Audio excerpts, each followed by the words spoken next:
जिस कैंपस में बीजेपी के खिलाफ नारे लग रहे थे, आज वहां लड्डू बंट रहे हैं। गुस्से में ब्राह्मण, राजपूत, कायस्थ, बनिया समाज आ गया था। अब वो वापस बीजेपी के खेमे में चला गया। आज 29 जनवरी को एक फैसला आया, यूजीसी के नए नियम रोक दिए गए। ब्राह्मण के नाम पर जो एक्सपेरिमेंट शुरू हुआ था, उसका सेंटिमेंट रातों रात बदल गया है। पंडित जी खुश हो गए, सिंह साहब खुश हो गए, गुप्ता जी खुश हो गए।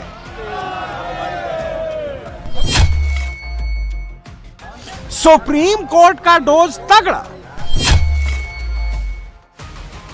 और सुप्रीम कोर्ट का एक लाइन, बहुत प्यारी लाइन वो बोले हैं कि ये समाज को बांटने वाला कानून है, ये कानून रद्द होना चाहिए। और सुप्रीम कोर्ट का हम लोग बहुत बहुत स्वागत करते हैं, बहुत बहुत बधाई। नमः पार्वती पते हर हर महादेव।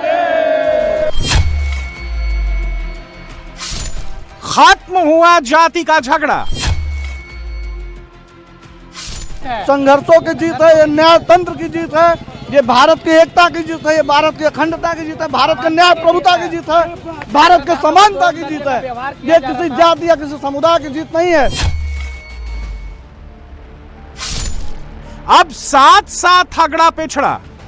माननीय सर्वोच्च न्यायालय के इस आदेश से तो बहुत बड़ी राहत मिली है। अच्छा, हम ही को नहीं मिली है, सरकार को भी राहत मिली है। क्यों? क्योंकि न तुम हारे न हम हारे, तुम्हारी भी जय जय, हमारी भी जय जय। अब विधाता आपको सद्बुद्धि दें तो इस कानून पर आगे मत बढ़िए। पिछले एक हफ्ते से लगातार देश भर में प्रोटेस्ट हो रहा था, सियासत हो रही थी, अगड़ा पिछड़ा हो रहा था। लेकिन आज यूजीसी एक्ट में बदलाव पर विवाद थम गया, क्योंकि सुप्रीम कोर्ट ने एक्ट में बदलाव को रोक दिया है। जहां जहां प्रोटेस्ट चल रहा था, जहां जहां धरने पर लोग बैठे थे, वहां गुलाल उड़ रहे हैं, लड्डू बट रहे हैं, क्योंकि सुप्रीम कोर्ट ने अपने फैसले से जो असमानता की चिंगारी सुलग रही थी, वो भड़कने से पहले ही बुझ गए। क्योंकि सुप्रीम कोर्ट ने यूजीसी एक्ट को ड्राफ्ट करने वालों की समझ पर ही सवाल खड़ा कर दिया। सुप्रीम कोर्ट ने धारा 3E और 3C को पॉइंट आउट किया और अपना फैसला सुना दिया। कोर्ट ने कहा कि जब भेदभाव के खिलाफ कार्रवाई की बात धारा 3E में शामिल थी, तो फिर धारा 3C लाने की क्या जरूरत थी। अब आपको बता दें कि धारा 3C में ही स्पेशली SC, ST और OBC के खिलाफ भेदभाव का जिक्र किया गया है। झूठी शिकायत पर सजा हटाने के प्रावधान वाले पॉइंट तक सुप्रीम कोर्ट गया ही नहीं। उसने सिर्फ धारा 3C को ही भेदभावपूर्ण बताते हुए इस कानून पर स्टे लगा दिया। आज माननीय सुप्रीम कोर्ट ने जो यूजीसी रेगुलेशंस नए नियम पास किए गए हैं, उस पर सुप्रीम कोर्ट ने रोक लगाई है, उसको एबियंस में रखा है। और सुप्रीम कोर्ट ने अपनी पावर्स को एक्सरसाइज करते हुए अंडर आर्टिकल 142 जो यूजीसी रेगुलेशंस 2012 हैं, उनको इन ऑपरेशन किया, उनको प्रभावी किया। अगला कदम क्या रहेगा, क्योंकि इस पे सुप्रीम कोर्ट की तरफ अब सुप्रीम कोर्ट ने इस मामले में केंद्र सरकार को और सारे पक्षकारों को नोटिस जारी किया है और इस मामले की अगली सुनवाई 19 मार्च को निर्धारित की गई है। इस एक्ट के खिलाफ कई पिटीशन फाइल की गई थी। सवर्ण समाज के वकील विष्णु जैन ने दलील की शुरुआत करते हुए कहा कि वो इस कानून की धारा 3C को चुनौती दे रहे हैं। इसमें सामान्य वर्ग के सदस्यों को पूरी तरह से बाहर रखा गया है। धारा 3C के तहत ये परिभाषा संविधान के मौलिक अधिकार यानी अनुच्छेद 14 के विरुद्ध है, जिसमें इक्वालिटी बिफोर लॉ की बात कही गई है। ये कानून पहले ही ये मान लेता है कि एक वर्ग के खिलाफ भेदभाव नहीं होता, बल्कि वो भेदभाव करता है। चीफ जस्टिस सूर्यकांत और जस्टिस जॉय माल्य बागची की बेंच ने कहा कि अगर इस कानून को लेकर हम हस्तक्षेप नहीं करते हैं तो इसके खतरनाक परिणाम होंगे, समाज में विभाजन होगा और इसके गंभीर परिणाम होंगे। कोर्ट ने साफ कहा कि प्राइमा फेसिया ये कहा जा सकता है कि यूजीसी कानून की भाषा अस्पष्ट है।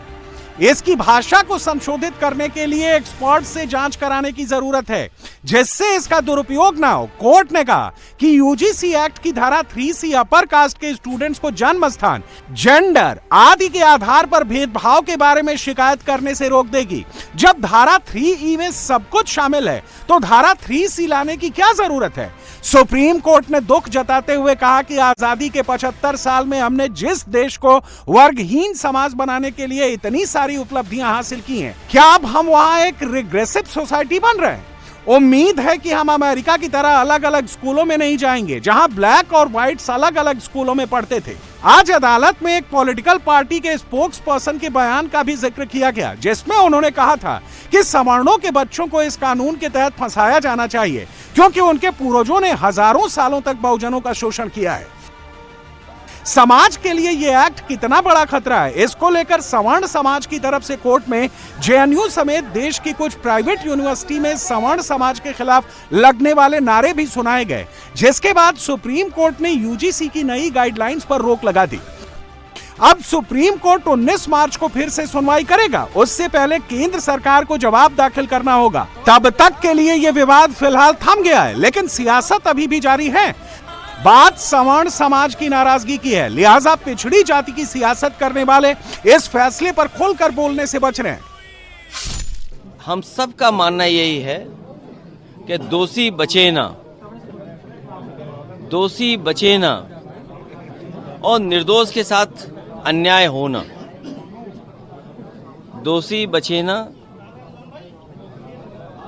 दोषी जो हो वो बचे नहीं और निर्दोष के साथ अन्याय ना हो, ये हम सबका यही मानना है।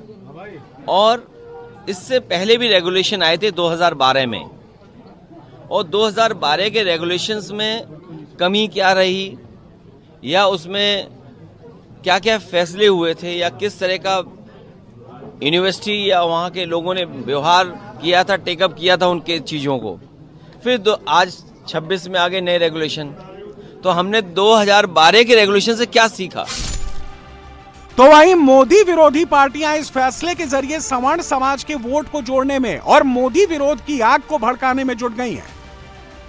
कि जो समाज के अंदर भारतीय जनता पार्टी की सरकार आपसी भाईचारा खराब करने के लिए बंटवारे का काम कर रहे थे, पहले हिंदू मुसलमान को लड़ाना, फिर अपने परिवार के लोगों को अंदर करना, अगड़ा पिछड़ा करना, दलित करना, और पूरी तरीके से इन लोगों ने जो काम किया है, मुझे लगता है कि ये बहुत ही दुर्भाग्यपूर्ण रहा है।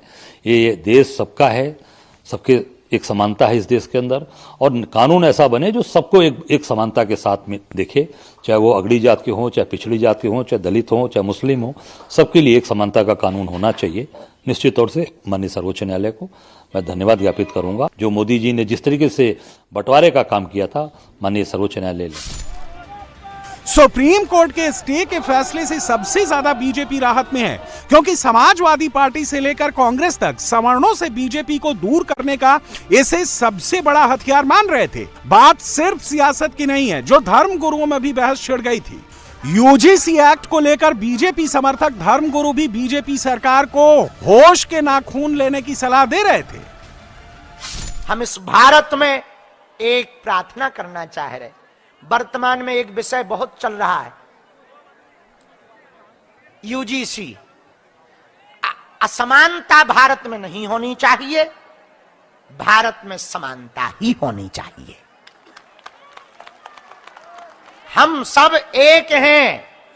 भारत में ना कोई अंगड़ा हो ना पिछड़ा हो, भारत में केवल भारतीय हो, यही हमारी भारत से प्रार्थना है। भारत सरकार से भी प्रार्थना है कि भैया हम लोगों को प्रार्थना है, भारतीयों को बांटा ना जाए, जोड़ा जाए।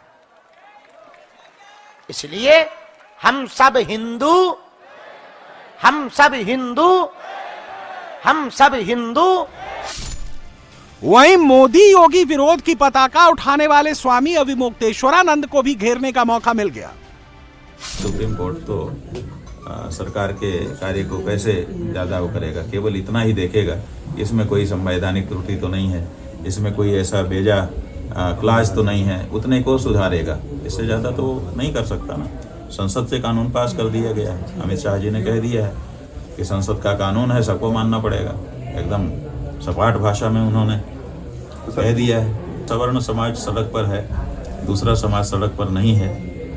हम तो समझते हैं कि उसको भी सड़क पर होना चाहिए, क्योंकि लड़ाई उसके भी हित में नहीं है। एक दूसरे के विरुद्ध अगर एक दूसरा जो एक ही परिवार का है अगर खड़ा होता है तो इसमें दोनों की ही हानि होती है। यूजीसी एक्ट को लेकर बीजेपी की मुश्किल पार्टी के भीतर सवर्ण नेताओं ने भी बढ़ा दी थी, जिसमें कुछ बोल नहीं रहे थे तो कुछ खुलकर नाराजगी जता रहे थे। मोदी सरकार में मंत्री गिरिराज सिंह बिहार में बीजेपी का बड़ा भूमिहार चेहरा माने जाते हैं। उन्हें भी ये कानून सनातन को बांटने वाला लग रहा था। पहले तो गिरिराज सिंह ने अपने दिल की बात फेसबुक पर लिखी, लेकिन जैसे ही सुप्रीम कोर्ट का फैसला आया तो गिरिराज सिंह के तेवर नरम पड़ गए, मोदी मोदी करने लगे।